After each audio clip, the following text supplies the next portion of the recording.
জলও আয় না ঠিক মতো, সবে পায় না, তো তারা তো দিন থেকে লুয়ে যার কইতে গেলে। আপনার জলে খাট যায়ও মাঝে মাঝে, বৃষ্টি হইলে খারাপ জলও আয়ে।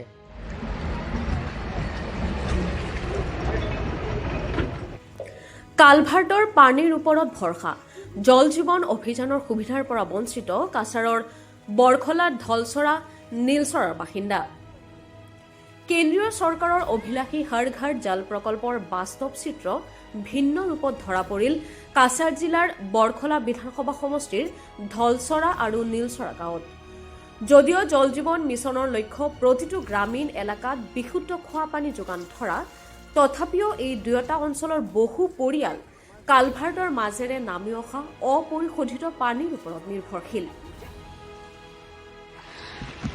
এইখন ভাৰতৰে এটা পয়া লগা দৃশ্য আজি দেখুৱাম। এটা ঢলচৰা, কাছাৰ জিলাৰ ঢলচৰা অঞ্চল, য'ত মানুহে ইয়াৰ পৰা পানী লয়। কিয়নো কাৰণ আজিলৈকে কোনো পানী ছাপ্লাই ব্যৱস্থা হোৱা নাই। আৰু এনেকুৱা এটা কালভাৰ্ট ওপৰত, আৰু কালভাৰ্টৰ তলত এনেকুৱা 3টা ৰিং আছে, আৰু ইয়াৰে ওচৰ পাজৰে পাহাৰ আছে, আৰু যাৰ পাহাৰৰ পৰা এনেকুৱা পানী আহে। আৰু এই পানী এই ঢলচৰা অঞ্চলৰ বাসিন্দাসকলে পানীয় হিচাপে ব্যৱহাৰ কৰে, গা ধুৱে বা ঘৰৰ কামৰ কাৰণে এই পানীয়ে তেওঁলোকে ব্যৱহাৰ কৰিবলগীয়া হয়। আৰু এনেকুৱা ইয়াতে ৰিঙৰ এনেকুৱা পানী তেওঁলোকে লয়। আৰু ইয়াতে মানুহ আছে, অলপ কথা পাতিবলৈ চেষ্টা কৰিম যে ভাৰত চৰকাৰে বা কেন্দ্ৰীয় চৰকাৰে হৰ ঘৰ পানীৰ ব্যৱস্থা কৰাৰ শ্লোগান দিলেও যি এনেকুৱা এটা পয়া লগা দৃশ্য, আৰু এটা হৈছে আৰু এটা কালভাৰ্ট ওপৰতে আপোনালোকে দেখিবলৈ পাব। আৰু ইয়াৰ পৰাই মানুহে পানী ইয়াত লৈ আছে। অলপ কথা পাতিম, এগৰাকী ব্যক্তি আছে। আপোনাৰ নাম? বীৰেন্দ্ৰ দাস। আপোনাৰ নাম? এটা কোন এৰিয়া? এটা দলচরা এরিয়া। আপনাদের কি মানে সাপ্লাই? না, সাপ্লাই নাই। আপনার এখান থেকে কত বছর ধরে? হয়তো আমরা 12 বছর 14 বছরও সাপ্লাই নাই। তো এই জলটা কোথা থেকে আসছে?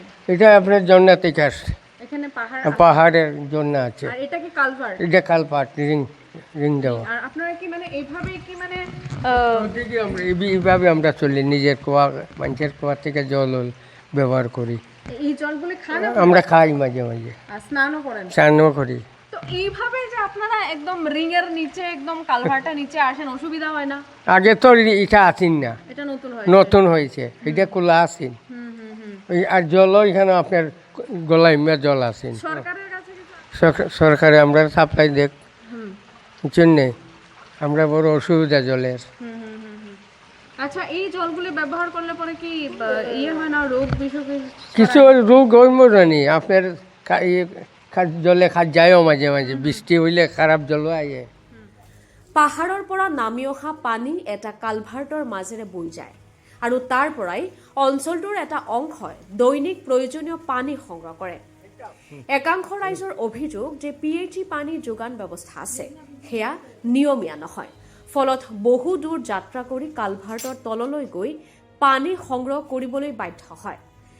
বিপদজনক পৰিস্থিতিত কালভাৰ্টৰ পৰা কেৱল পানী সংগ্ৰহ কৰা নহয়, বহুতে তাত গা ধোৱা আৰু কাপোৰ ধোৱাৰ দৰে কাম কৰে।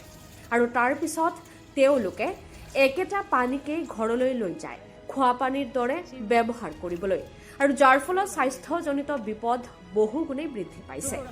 ইতিমধ্যে বাসিন্দাসকলে জনাইছে যে অঞ্চলটোত ছালৰ ৰোগ আৰু পেটৰ ৰোগৰ দৰে সমস্যাও বৃদ্ধি পাইছে।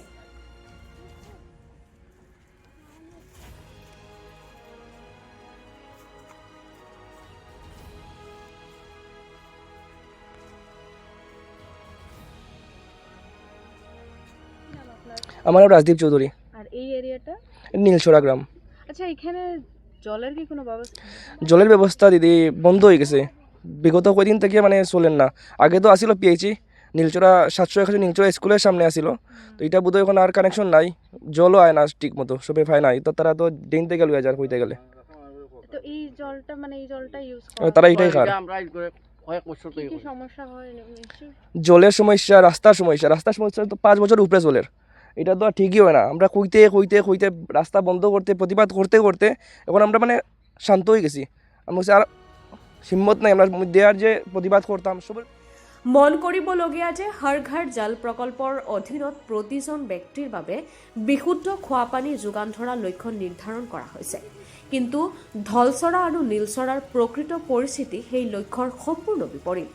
এতিয়া প্ৰশ্ন উত্থাপন হয় যে চৰকাৰী প্ৰকল্প ঘোষণাৰ পাছতো কিয় এই দুৰ্গম অঞ্চলৰ ৰাইজ মৌলিক সেৱাৰ পৰা বঞ্চিত হৈ আছে। ক্ষতিগ্ৰস্ত পৰিয়ালসমূহৰ বাবে একমাত্ৰ আশা হৈছে সংশ্লিষ্ট বিভাগৰ তৎকালীন হস্তক্ষেপ। শিলচৰৰ পৰা আখি দাস, লোকেল 18।